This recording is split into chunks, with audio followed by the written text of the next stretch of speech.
Assalamualaikum warahmatullahi wabarakatuh. Anak-anakku yang kucintai, hari ini kita bisa berjumpa lagi dalam pelajaran pendidikan agama Islam pertemuan yang ke-10.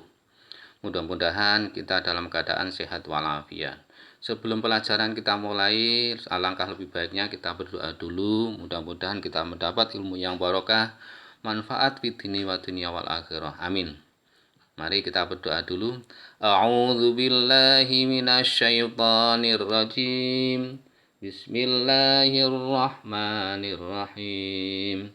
Raditu billahi robba wa bil islami dina wa bi Muhammadin nabiyya wa rasula wa bil qur'ani imama wa bil ka'bati qiblata wa bil mu'minina ikhwana. Rabbi yassir wa la tu'assir, Rabbi tammim bil khair. Amin ya rabbal alamin. Terima kasih, mudah-mudahan kita bisa menerima pelajaran dengan lancar. Hari ini kita melanjutkan pertemuan yang kemarin, yaitu adalah pertemuan yang ke-9. Kita melanjutkan pertemuan yang ke-10. KD 3.30 dan 4.30 mengevaluasi strategi dakwah dan perkembangan Islam di Indonesia. Menyajikan prinsip-prinsip strategi dakwah dan perkembangan Islam di Indonesia. Indikator, siswa dapat menjelaskan strategi dakwah dan perkembangan Islam di Indonesia. Siswa dapat menceritakan prinsip-prinsip strategi dakwah dan perkembangan Islam di Indonesia.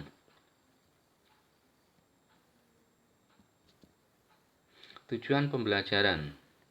Melalui keterangan guru, peserta didik dapat menjelaskan strategi dakwah dan perkembangan Islam di Indonesia. Melalui keterangan guru, peserta didik dapat menceritakan prinsip-prinsip strategi dakwah dan perkembangan Islam di Indonesia. Materi ke-10, strategi dakwah Islam di Nusantara atau Indonesia. Dalam konteks dakwah Islam, strategi dakwah yang dimaksud adalah kegiatan-kegiatan yang dilakukan oleh para mubaligh sebagai misi Islam di dalamnya. Dari kajian di atas dan berbagai literatur, setidaknya terdapat beberapa kegiatan yang dipergunakan sebagai kendaraan atau sarana dalam penyebaran Islam di Indonesia. Di antaranya adalah 1. Perdagangan, 2. Pernikahan, 3. Pendidikan, 4. Kesenian, dan lain-lain, seperti yang telah kami terangkan pada pertemuan yang lalu. Peran Wali Songo atau Wali Sembilan, Maulana Malik Ibrahim atau Sunan Gresik.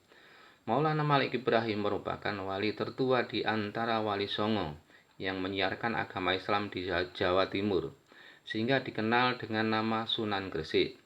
Maulana Malik Ibrahim menetap di Gresik dengan mendirikan masjid dan pesantren, tempat mengajarkan Islam kepada para santri dan dengan para penduduk agar menjadi umat Islam yang bertakwa. Beliau wafat pada tahun 1419 Masehi atau 882 Hijriah dan dimakamkan di Gapura Wetan.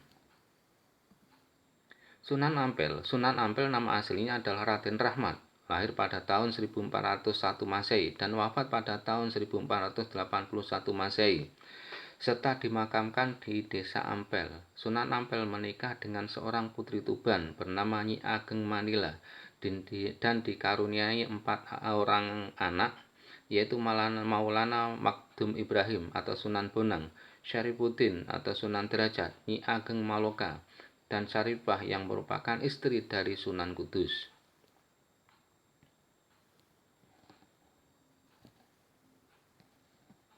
Jasa-jasa Sunan Ampel antara lain sebagai berikut: mendirikan pesantren di Ampel Denta, dekat Surabaya, berperan aktif dalam membangun Masjid Agung Demak yang dibangun pada tahun 1479 Masehi, mempelopori berdirinya Kerajaan Islam Demak, dan ikut menobatkan Raden Fatah sebagai Sultan pertamanya.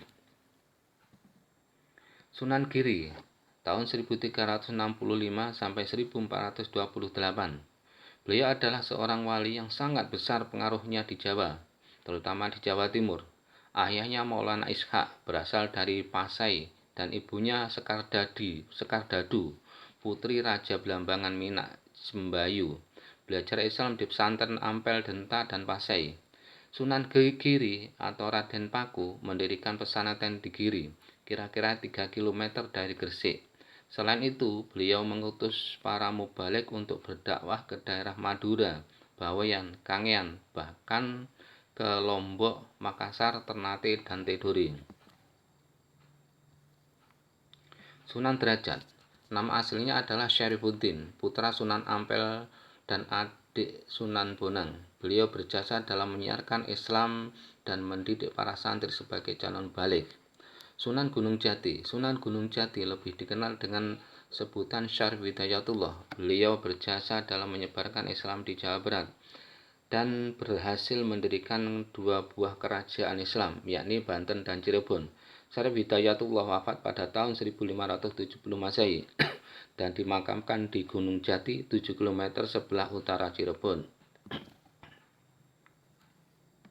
Sunan Kudus. Nama aslinya adalah Ja'far Shodiq, lahir pada pertengahan abad ke-1 dan wafat pada tahun 1550 Masehi atau 960 Hijriah.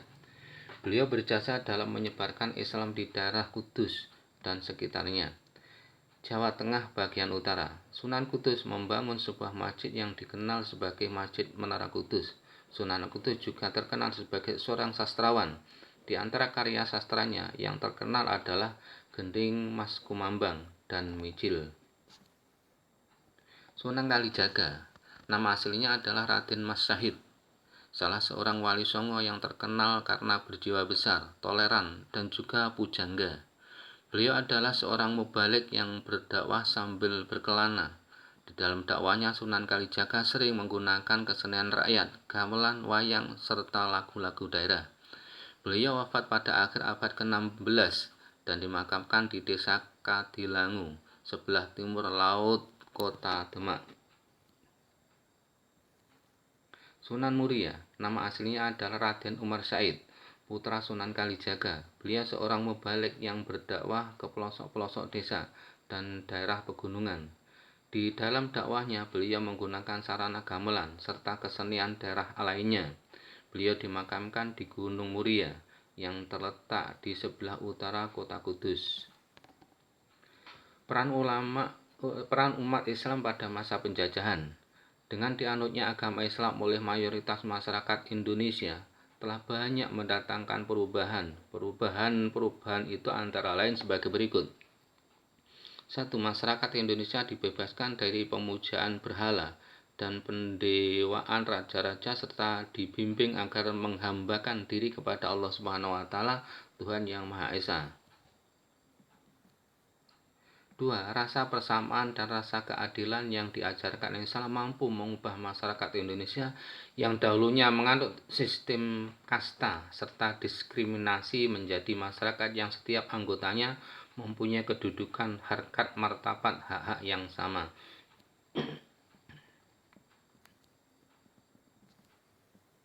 3. Semangat cinta tanah air dan rasa kebangsaan yang didengungkan Islam dengan semboyan Hubbul Watan Minal Iman. Cinta tanah air sebagian dari iman. Mampu mengubah cara berpikir masyarakat Indonesia, khususnya para pemuda yang dahulunya bersifat sektarian, lebih mementingkan sukunya dan daerahnya menjadi bersifat nasionalis, lebih mengutamakan kepentingan bangsa dan negara. 4. Semboyan yang diajarkan Islam yang berbunyi, Islam adalah agama yang cinta damai, tetapi lebih cinta kemerdekaan, telah mampu mendorong masyarakat Indonesia untuk melakukan usaha-usaha mewujudkan kemerdekaan bangsanya dengan berbagai cara. Perlawanan kerajaan Islam dalam menentang penjajahan. Perlawanan terhadap penjajah Portugis. Bangsa Portugis datang dari Eropa Barat ke dunia Timur, termasuk Indonesia dengan semboyan gold, tambang emas, glory, kemuliaan, keagungan, dan gospel, penyebaran agama Nasrani. Bangsa Portugis melakukan berbagai usaha dengan menghalalkan segala cara. Antara lain, pada tahun 1511 mereka merebut Bandar Malaka yang waktu itu berada di bawah kekuasaan Sultan Mahmud Shah. tahun 1488 sampai 1511. Sikap bangsa Portugis yang kasar dan angkuh, yang bermaksud merebut kekuasaan dan memaksakan kemauannya dalam perdagangan menyebabkan kerajaan-kerajaan Islam yang ada di Indonesia bangkit untuk memberikan perlawanan mengusir penjajahan Portugis dari bumi Nusantara.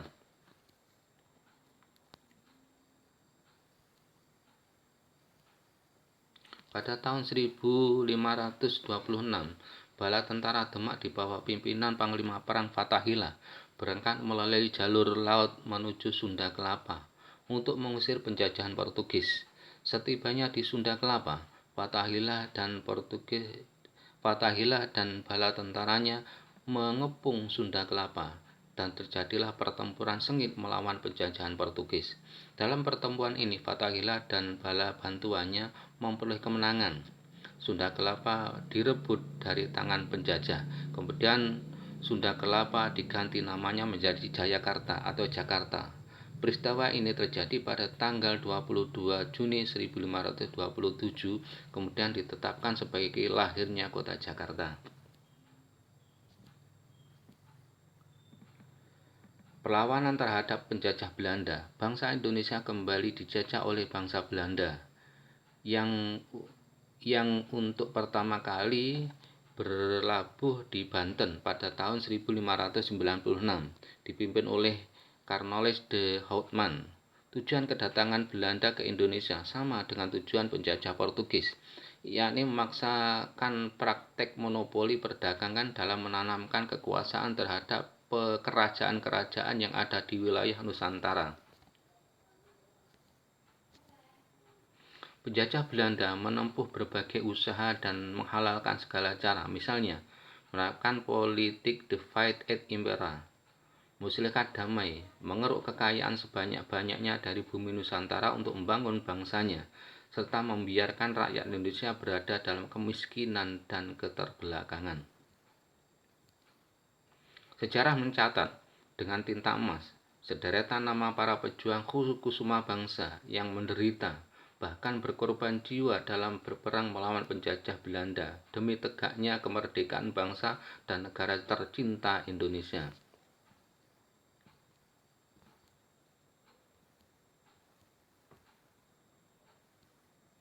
Di Pulau Jawa, nama-nama tersebut antara lain Sultan Ageng Tirtayasa, Kiai Tapa, dan Bagus Buang dari Kesultanan Yogyakarta. Dari Kesultanan Aceh, kita bisa mengenal sederetan nama para panglima perang Islam seperti Panglima Polim, Panglima Ibrahim, Teuku Cik Ditiro, Cuk Nyadin, Habib Abdurrahman, Imam Longbatan, dan Sultan Alauddin Muhammad Daud Shah. Dari Maluku, yakni dari Kesultanan Ternate dan Tidore, tercatat nama-nama para pejuang kusuma bangsa seperti Said, Sultan Jamaluddin, dan Pangeran Luku. Dari Sulawesi Selatan, yakni dari Kerajaan Gua Talu dan Bone, terkenal nama pahlawan bangsa seperti Sultan Hasanuddin. Adapun dari Kalimantan Selatan, rakyat yang mengalami penderitaan dan kesengsaraan akibat pajak yang tinggi dan kewajiban kerja paksa serempak mengangkat senjata di bawah pimpinan para panglima perang seperti Pangeran Antasari, Kiai Demang Rahman, Barasan, Haji Masrin, Haji Bayasin, Kiai Langlang, Pangeran Hidayat, Pangeran Maradipa, dan Tumenggung Mancanegara. Peran ulama Islam pada masa perang kemerdekaan. Perkembangan Islam di Indonesia tak lepas dari peran ulama Islam Indonesia pada masa perang kemerdekaan, dan dua macam yaitu sebagai berikut. Ada dua macam yaitu sebagai berikut. 1. Membina kadar umat Islam melalui pesantren dan aktif dalam pembinaan masyarakat. 2. Turut berjuang secara fisik sebagai pemimpin perang. Para pahlawan Islam yang telah berjuang melawan imperialis Portugis dan Belanda seperti Fathahillah, Sultan Babullah, Pangeran Diponegoro, Imam Bonjol, dan Habib Abdurrahman adalah para ulama yang beriman dan bertakwa, yang berakhlak mulia dan bermanfaat bagi orang banyak sehingga mereka menjadi panutan umat.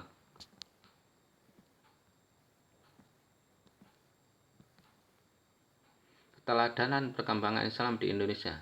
Kewajiban untuk menyampaikan dakwah. Dalam Islam, setiap individu diwajibkan untuk berdakwah. Dakwah di sini mengandung arti yang luas, tidak sekedar mengajak untuk menyembah kepada Allah Subhanahu wa taala semata dengan menjalankan kewajiban agamanya, tetapi mengajak untuk berbuat kebajikan. Hal inilah yang dalam tahapan selanjutnya justru akan menumbuhkan simpati masyarakat, sehingga mereka dengan sukarela menganut agama ini. Masuknya ajaran Islam dalam berbagai aspek kehidupan. Ajaran Islam bersifat terbuka sehingga dapat masuk dalam berbagai aspek kehidupan seperti politik, hukum, ekonomi, dan sosial, dengan berpedoman pada Al-Quran dan hadis. Umat Islam dapat menerapkan prinsip-prinsip pada kedua sumber tersebut untuk diterapkan dalam bidang lain.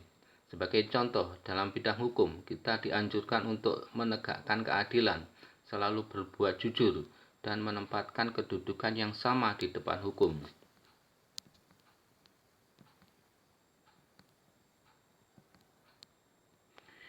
Internalisasi nilai Islam sesuai nilai budaya lokal. Islam dianggap mampu memadukan nilai budaya lokal, regional, dan nasional. Oleh karena itu, Islam yang berkembang di Indonesia tampil dengan corak khas Indonesia. Demikian halnya ketika Islam masuk ke beberapa daerah di tanah air, memiliki karakter yang kuat dengan masing-masing daerahnya, sehingga Islam sebagai Islam. Contoh, karakter Islam di Sumatera berbeda dengan yang ada di Jawa, Kalimantan, dan Sulawesi. Pemurnian ajaran Islam hendaknya terus berjalan. Dakwah Islamiyah kepada umat Islam tetap perlu dilakukan. Tujuannya agar mereka selalu menerapkan ajaran Islam dalam kehidupan sehari-hari.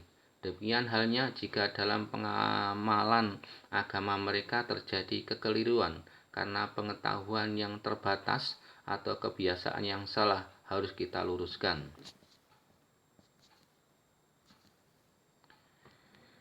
Tidak mengidentikan Islam dengan kekerasan. Sebagai agama rahmatan lil alamin, Islam akan mengantarkan kerahmatan bagi alam semesta. Dengan demikian, dakwah Islamiyah harus dilakukan dengan cara yang baik, tidak dengan kekerasan.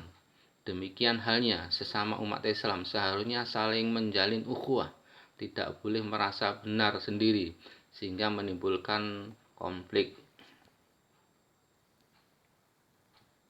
Demikian pelajaran hari ini, mudah-mudahan ada barokah manfaatnya. Dan terakhir kita tutup dengan bacaan Alhamdulillah bersama-sama. Alhamdulillahi Rabbil Alamin. Wassalamualaikum warahmatullahi wabarakatuh.